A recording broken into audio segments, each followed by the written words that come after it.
আমি মসজিদে লেখা দেখছি, মসজিদে লেখা আছে জান্নাত মিলে, মন্দিরে লেখা আছে মঙ্গল মিলে, বিতলায় লেখা আছে শিক্ষা মিলে, তারপরে রেস্টুরেন্টে লেখা আছে খাওন মিলে, ফার্মেসিতে লেখা আছে ওষুধ মিলে। কিন্তু আমি কোথাও এমন লেখা পাইলাম না যে না আপনারে মিলে।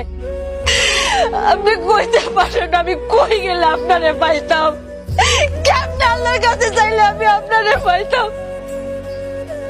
আমি মসজিদে লেখা দেখছি, মসজিদে লেখা আছে জান্নাত মিলে, মন্দিরে লেখা আছে মঙ্গল মিলে, বিতলায় লেখা আছে শিক্ষা মিলে, তারপরে রেস্টুরেন্টে লেখা আছে খাওন মিলে, ফার্মেসিতে লেখা আছে ওষুধ মিলে। কিন্তু আমি কোথাও এমন লেখা পাইলাম না যে না আপনারে মিলে। আপনি কইতে পারেন আমি কই গেলে আপনারে পাইতাম, কেমনে আল্লাহর কাছে চাইলে আমি আপনারে পাইতাম।